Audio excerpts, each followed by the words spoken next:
नमस्कार, आप देख रहे हैं न्यूज 24 में आपके साथ पूजा राठौर शर्मा। 5 राज्यों के विधानसभा चुनाव धीरे धीरे अपने नतीजों की तारीख की तरफ बढ़ रहे हैं। हिंदी पट्टी के 3 अहम राज्य मध्य प्रदेश, छत्तीसगढ़ और राजस्थान, यहां में 2 राज्यों के चुनाव 17 नवंबर को पूरे हो चुके हैं और पार्टियां अब राजस्थान चुनाव में खुद को सबसे ऊपर रखने का दमखम लगा रही हैं। राजस्थान में कांग्रेस की सरकार है और बीजेपी सत्ता बदलने का दावा कर रही है, लेकिन दोनों ही पार्टियों को पता है कि राजस्थान का मूड भांपना इतना आसान नहीं है और इसीलिए तैयारी भी पुख्ता हो रही है। राजस्थान में कांग्रेस और बीजेपी दोनों ही पार्टियों का फोकस सबसे ज्यादा महिला वोटर्स पर है, क्योंकि दोनों ही पार्टियों को पता है राज्य में सत्ता की चाबी प्रदेश की आधी आबादी, और दोनों ही पार्टियां महिलाओं को फोकस कर चुनावी मैदान में जोर शोर से चुनाव प्रचार करने में जुटी है।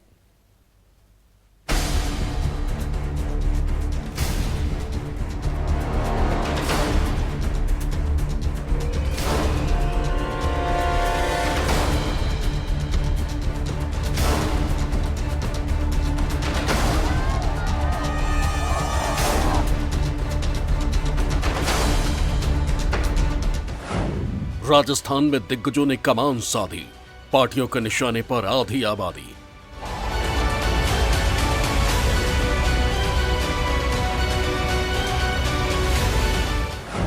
महिला वोटर्स बदलेंगे चुनाव का खेल। 25 नवंबर को कौन पास कौन फेल।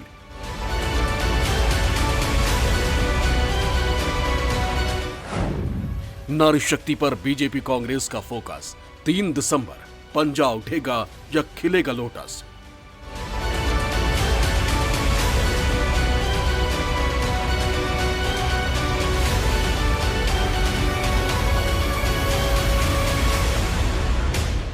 दो 200 सीटें, 5.28 करोड़ वोटर, 2.75 करोड़ पुरुष वोटर, 2.53 करोड़ महिला मतदाता। 5 राज्यों के विधानसभा चुनाव धीरे धीरे अपने रिजल्ट डे की तरफ बढ़ रहे हैं। मध्य प्रदेश और छत्तीसगढ़ में चुनाव खत्म होने के बाद अब बारी राजस्थान की है। 25 नवंबर को राजस्थान की 200 में से 199 सीटों पर जनता अपने विधायक का चुनाव करने के लिए वोट डालेगी और इसके लिए नेताओं का प्रचार अभियान भी जोरों पर है। और अब बीजेपी कांग्रेस दोनों दिग्गज पार्टियों का फोकस प्रदेश की आधी आबादी यानी महिला वोटर्स पर है। दरअसल कांग्रेस का महिलाओं पर फोकस किस कदर है, इसका अंदाजा इसी बात से लगाया जा सकता है कि कांग्रेस पार्टी ने अपने चुनावी प्रचार को गुलाबी रंग का थीम ही दे दिया। पार्टी के सभी कार्यक्रमों में इसी तरह के गुलाबी पोस्टर नजर आते हैं। महिलाओं से जुड़े मुद्दे पर बातचीत होती है। लैपटॉप देने, निःशुल्क बस यात्रा, इसके साथ गृह लक्ष्मी योजना के तहत 10,000 रुपए तक सालाना उनके खाते में डाले जाने की कांग्रेस के नेता तमाम तरह से बातचीत करते हैं। अच्छी तरह से जानते हैं कि महिला आरक्षण बिल को बीजेपी भुनाने की पूरी कोशिश कर रही है। ऐसे में महिलाओं से जुड़ी इन तमाम योजनाओं के जरिए कांग्रेस पार्टी चाहती है कि कम से कम इस मुद्दे पर तो वह बीजेपी से किसी तरह आगे ही नजर आए। राजस्थान में बीजेपी ने अपने मैनिफेस्टो के जरिए सभी वर्गों को साधने की कोशिश की है, लेकिन चुनाव से चंद रोज पहले जारी बीजेपी के संकल्प पत्र में मध्य प्रदेश, छत्तीसगढ़ की तरह सबसे ज्यादा फोकस महिलाओं पर ही रखा गया। बीजेपी ने राजस्थान में सरकार बनने पर एमपी के लाडली लक्ष्मी योजना की तर्ज पर लाडो प्रोत्साहन योजना शुरू करने का संकल्प बताया। लाडो प्रोत्साहन योजना के जरिए 2 लाख रुपए का सेविंग बॉन्ड हर नवजात बेटी को दिया जाएगा। मेधावी छात्राओं को 12वीं के बाद स्कूटी देने का वादा किया गया। गरीब परिवार के छात्राओं को केजी से लेकर पोस्ट ग्रेजुएट तक की फ्री शिक्षा का वादा किया गया। गरीब परिवार की महिलाओं को उज्ज्वला योजना के तहत 450 रुपए में सिलेंडर दिया जाएगा। हर जिले में एक महिला थाना खोलने और पुलिस थानों में महिला डेस्क बनाने का वादा किया गया। साथ ही राजस्थान के प्रमुख शहरों में महिलाओं की सुरक्षा के लिए एंटी रोमी स्क्वाड के गठन का वादा किया गया। विधानसभा चुनावों की तैयारी को ध्यान में रखते हुए मोदी सरकार ने नई संसद में महिला आरक्षण बिल को पास करवाकर इसका श्रेय लेने का इरादा साफ कर दिया था।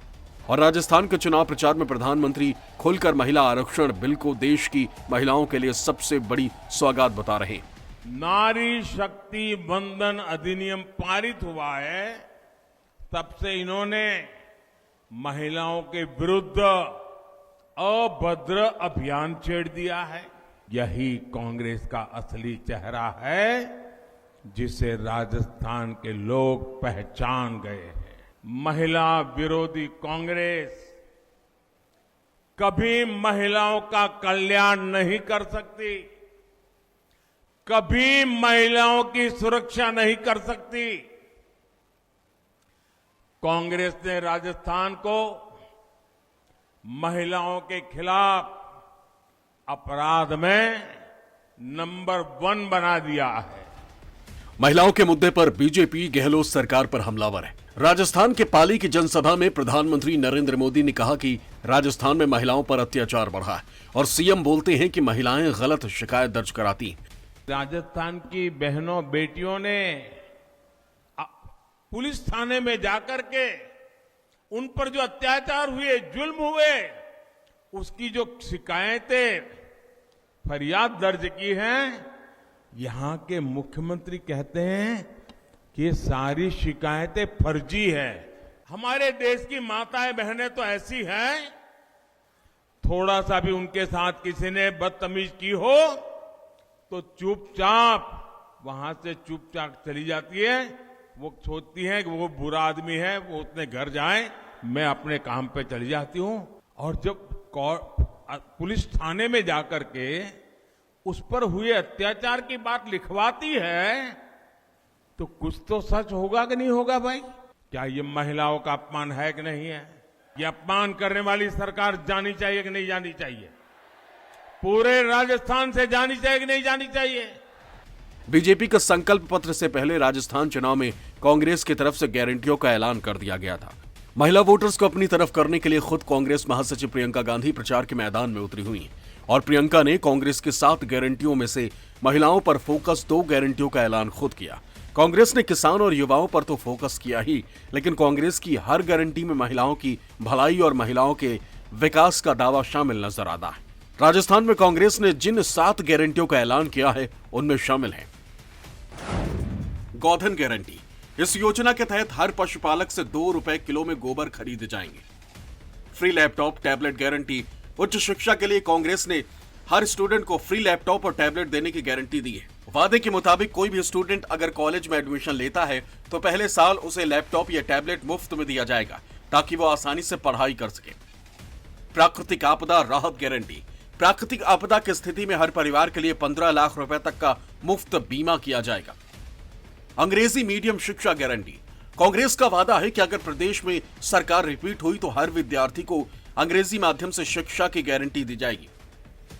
OPS guarantee.